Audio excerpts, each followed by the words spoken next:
Say yes to new beginnings. Yes. Say yes to new standards of excellence. Yes. Say yes to engaging reportage with a difference. Yes. Introducing Yes International Magazine. The time to say yes to your dreams and aspirations is here.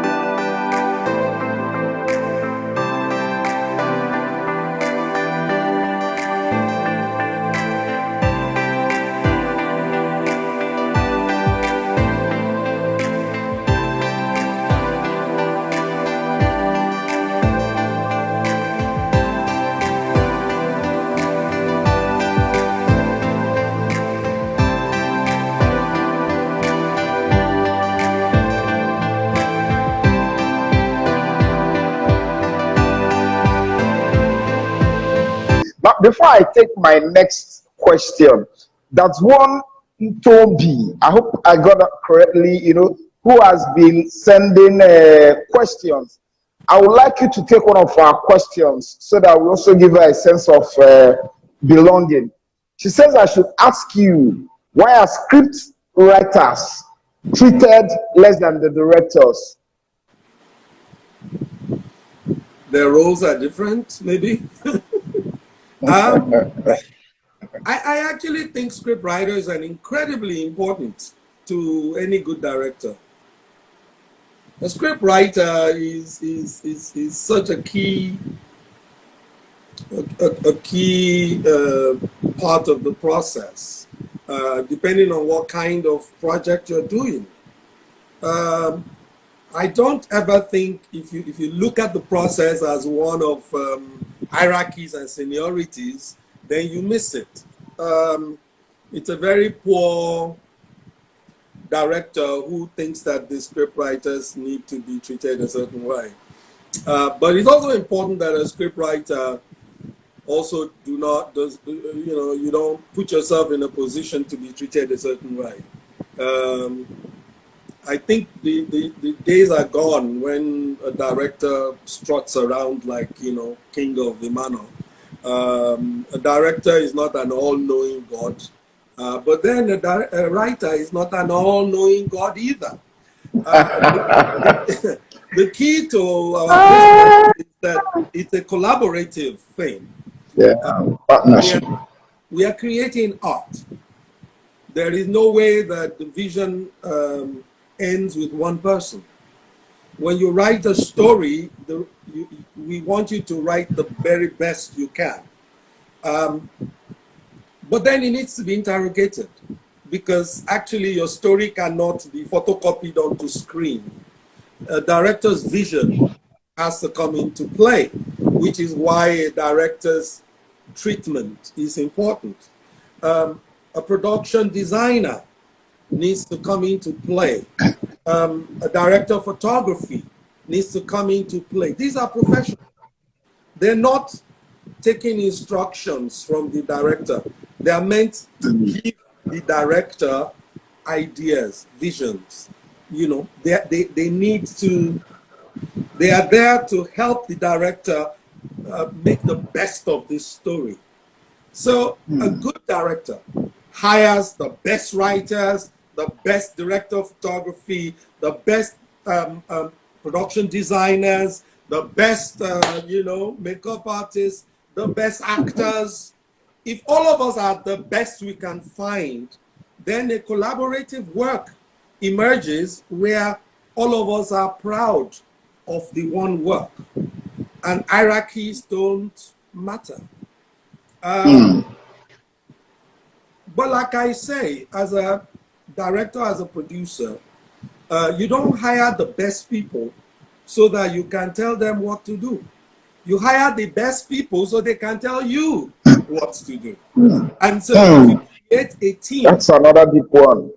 If you create a team, a creative team of competent people, and all of you have a vision from a director, then the actors are richer in knowledge. There is more you are giving them than words. They bring everything that they can to it, but they are not the only one. there's lighting, there is the costumes. Everybody on set brings the very best that they can. Props, you know. The guys who do stunts have to rehearse and practice, and there's no director that knows how to do stunts. There's no director that's great at cinematography the same way is great at this, great at that. When you see someone whose name is on every part of the credits, essentially you've got yourself an egomaniac. But this is not the business of, you know, of egos. It's a business of collaboration. It's a business of, so if you come into it in that spirit, you don't feel a sense of this is my story. And, you know, everybody must know this is my story. And that usually happens to people of very fragile egos. And so desperation for credit, for domination on set, those are drama you should write into a film, not come and perform on. So you know, that's my answer. I've worked with many writers. I have huge respect for what they do. If you're competent at what you do, I promise you, there is room for you to be highly respected on a set. Thank you.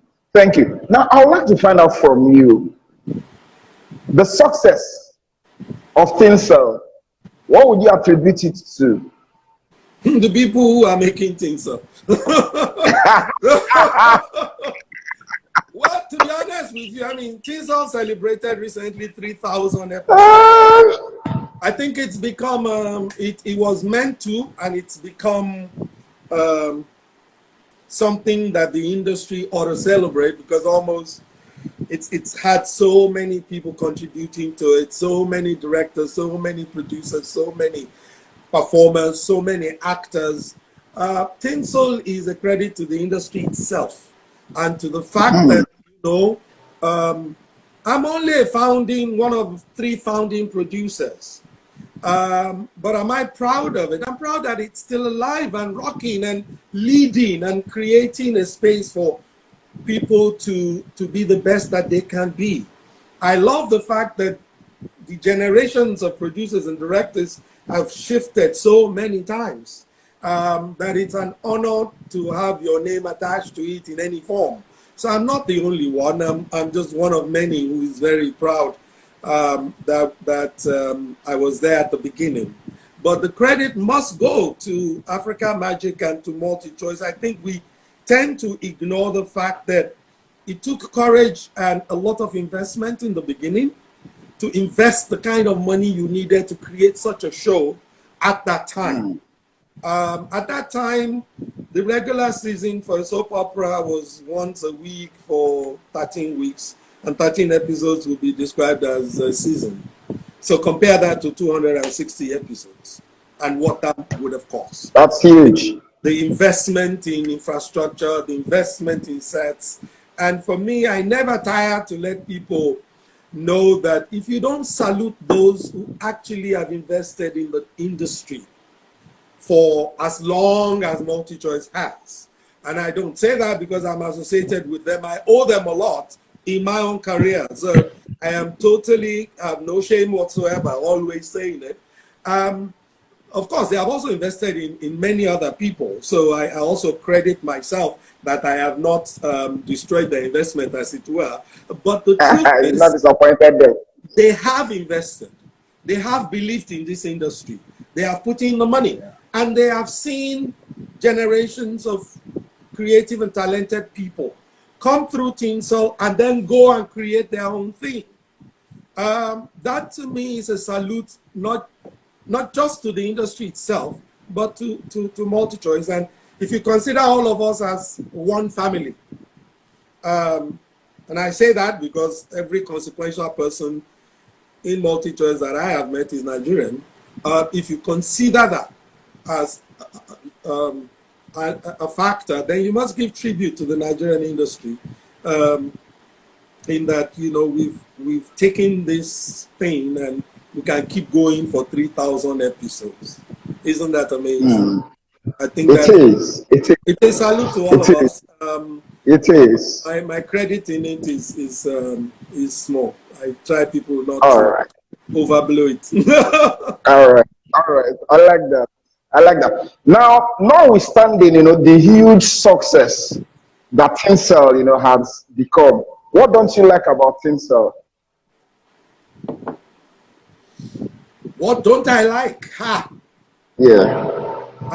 You're asking a very biased person that question. To be honest with you, Uh, I have been across the continent, and I know a little about other places like America and Britain. And soap operas are hard, especially daily. It's hard because it's every day and it's contemporary. You have to, and people have passions. People follow specific characters. People interfere. People actually get sick when their characters are not doing well. They get panicky when they can't find the character. It's hard to kill a character because they have a following. So it's something that when you look at the how hard the work is, um, it's hard to sit here and say, oh, you know what, I wish this was better. I celebrate where it is. I hope that a new generation, Teen Soul, in all fairness, was a format show. The design of it came from from somewhere else, and that show from somewhere else had been on for almost like 15 years. So for me, in those 15 years, they managed to also recycle the leads to ensure that they kept giving opportunity to new talent, emerging talent. So I wish that we will expand. We keep those who keep this show running, who also have sustained the audience, but we expand. Of course. What is to say if you are not the investor? If you are the investor, that requires even more investment. But it's a heritage show now, and we've got to keep it. It's interesting that Village Headmaster is just making a comeback. Those are the heritage shows. Those are the shows that create a history for Nigerian television that is very important for the next generation and the next generation and the next generation. Thank you. Thank you. I would like to find out from you, for anyone to have a taste of success in your line of business, what must the person do?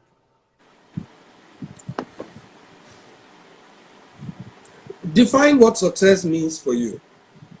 No, I mean it. I'm speaking to okay, you whoever is mean, asking. all right. For me, I mean, because I've written a couple of books on success. For me, let me tell you my own personal definition of success. When you set a target for yourself and you're able to meet that target, getting in touch with you via Facebook, telling you about this interview, you're giving me your consent, you're making yourself available, then the interview eventually taking place tonight. For me, it is a success. So, we have our own different parameters, but for me, that is how I usually define my own success. Being able to set a target for myself and being able to achieve or to meet that target. Once I've done that, as far as I'm concerned, I have succeeded. So, but I mean, I know that success varies. What is success to me? Yeah. On a broader level, I mean, totally what you're saying is true. But I tend to ask young people that ask me this question, what is their goal? What is it that when they get there, they know that I have arrived? Because in our industry, it can be many different things. That's true. Celebrity. You can become a celebrity. and celebrity is something that comes as part of, how we measure success in our industry. Making money could be your measure of success. And that's true. But also the kind of projects that you get involved in, how big they are, how wide they go, how many people are watching could be the measure of success for you. For another person, it's just fulfillment. The idea that they want to act and they're acting, or the idea that they want to make a film and they've now made a film. They want to be a storyteller, they're telling a story. So I think the first thing is decide what you want to, what will represent success for you. But whatever you decide, three things are important. One, you've got to have passion, because it's a business. Without that passion, you just end up really frustrated, because there's a lot in our business that requires you to be tough, to continue to work even when it doesn't look like it's happening for you. There are many people who are great actors who never get a part. There are many people who have written great scripts. Nobody gives them a chance. Sometimes your break will take a long time, and you need passion to keep working, or else probably go and apply and become a banker, as many people do. The second thing is to have a hunger for excellence. We are in an industry where people applaud you very quickly for the most banal achievements. And if you're not careful, you will be on step 0. You'll get a band of people telling you and singing how great thou art, and you think you have arrived. And that's really basically the most dangerous thing to your growth. So you must have a hunger for excellence. And how you define that excellence cannot be that I am the best thing locally. Or, to be a local champion is very easy.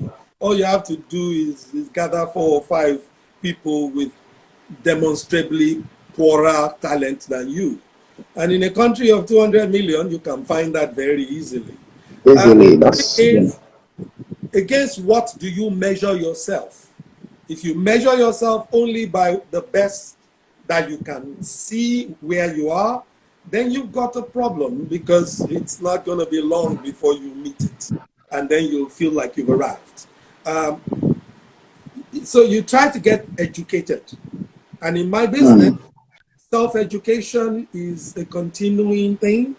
You have to continuously study, continuously watch films, continuously, interact, continuously appreciate other people's work. I learned a lot from some of our best and brightest. There are many of them that, do stuff so well that I'm always afraid, would I ever get to that level? But I keep trying, I keep working, and I keep pushing it. For me, that's the most important second thing. And the third thing for me is understand that your success is related to how you pay it forward. You become your best by giving of your best. Every time I teach, I find that I learn. I remember, because for you to be able to explain it, I think one of these guys, I'm not sure if it's him or not, one of these tech giants said that if you cannot explain it, you don't understand it enough. And for you to be able to explain it, especially to a young emerging filmmaker, you need to understand it well.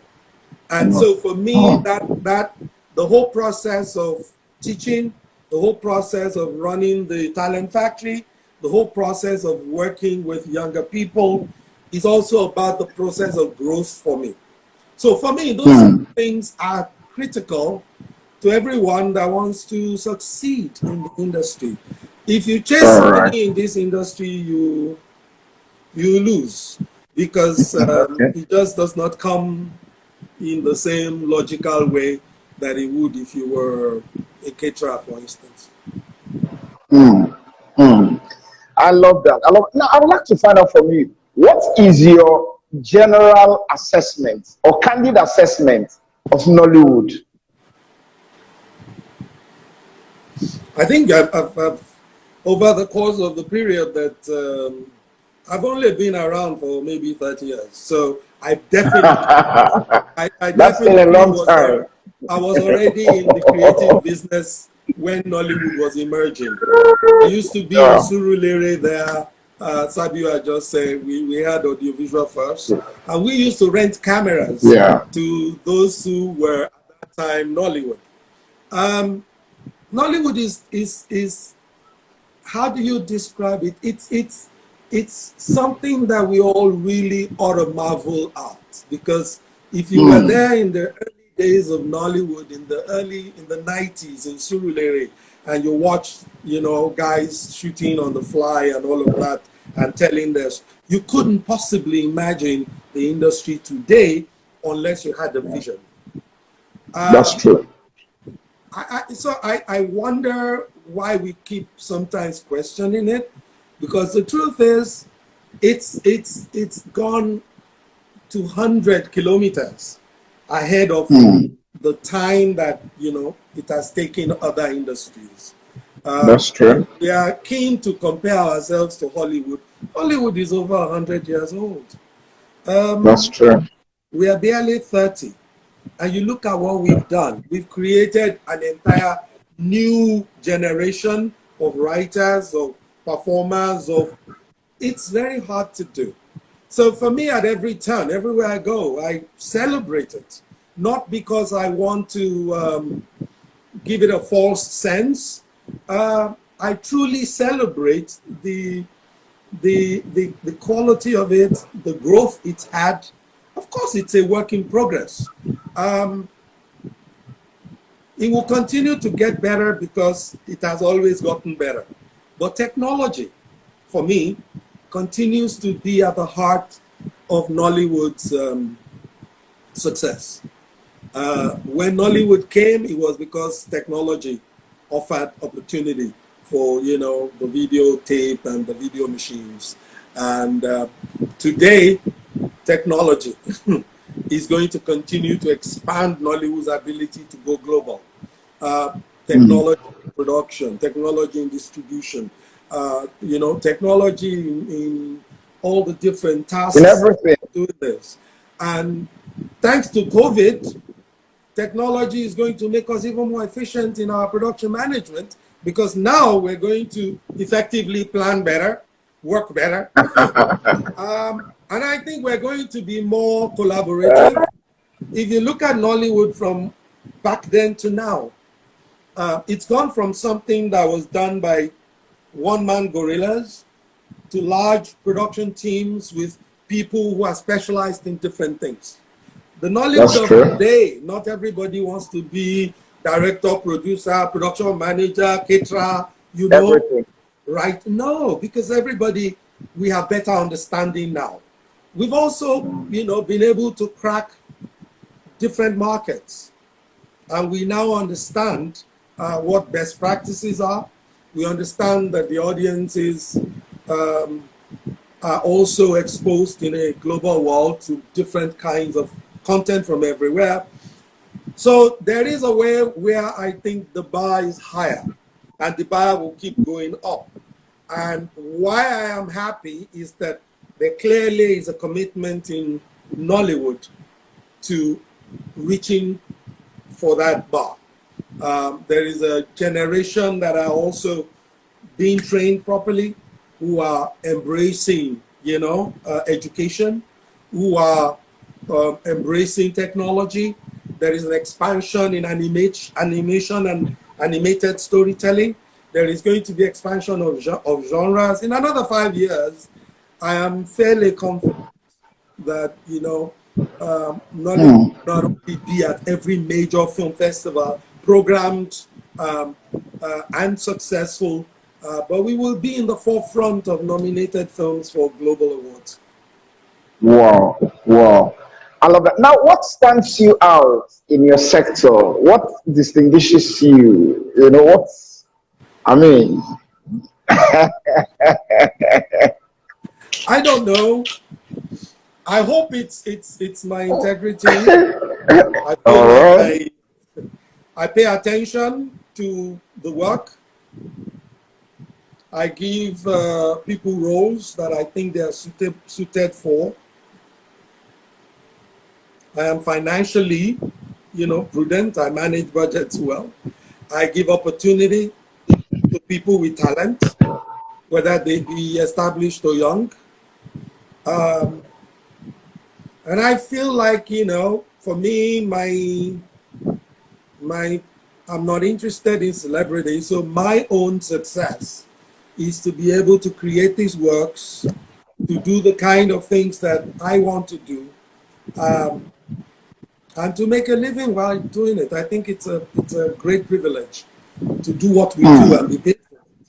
So as far as I am concerned, I hope that's what stands me out. I hope that when people, hear my name, they at least are able to affirm that I have a measure of integrity, and that I am what I say I am, and that I pursue excellence with a passion that is focused.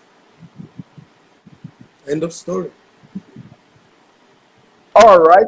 Now, of all your works, which one gives you the greatest joy and why?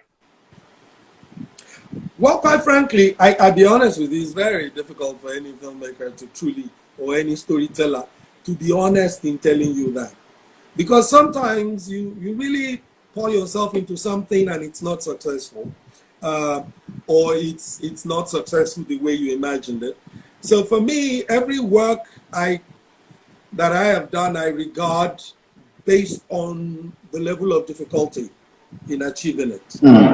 Quite honestly, what I have tried to do with everything I've done is to try and raise the bar a little in the level of difficulty.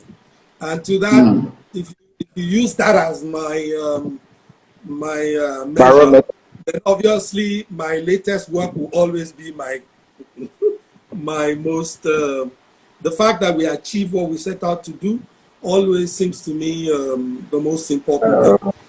I don't look back, so I really don't look back to sort of wallow in what has happened. I look forward. I really want to be on location when I'm 80, still trying to do something fresh, still trying to do something new, and hopefully, like Usman Semben, it would be great to actually pass on in the midst of a project. Yes. I love that. I love that. A lot of people look up to you in your sector. Who are the people that you look up to in your sector? There are many. I'll be frank with you, because if I start naming some now, others will get upset. But I'll be honest with you. I believe that it's impossible for anyone to become anything in this business without the fingerprints of many people. And for me, it's been in stages, because when I came back from America, I was trying to find my way. There were people like, Jimmy Odumosu, Lola Fani Kayode, Okuwale Fanu, Tunde Kelani. They all, at that time, Tunde Housing Right is dead, Femi Aloba. These are giants that I met in the industry at the time. And really what kept me in Nigeria, kept me pushing, was the fact that those guys were there early in my career to give me a helping hand. Chief Tunde Oloyede, Uncle Steve Rhodes, God bless their soul. I never for a day take for granted what names put into what I have become. But as generationally, as I move along, I acquire new mentors, I acquire new support, and I embrace them. I'm constantly needing people to give me a push to learn something. But not all my mentors do I know in person. Many of them I watch what they are doing and I follow their path. Many I read what they've written or the kind of films they're making. There are many in Nollywood who have no idea that I totally revere what they do. And I recommend people to watch, what they are doing. So for me, that's really what it's about. I just have them. There's so many that you will notice that there's not a lot of foreign names in that. And that's on purpose. I did go to film school in America. I went to Montana State Film School, and I did have a lot of folks who I looked up to, and I did go to Hollywood for my internship. But the people that I truly value are those who have managed to be excellent in Nigeria, in Africa, despite how difficult it is here. All my mentors, I revere them simply because they have managed to make lemonade out of lemons. It's very tough to do things of excellence in Nigeria because, you know, structurally, there's not a lot of...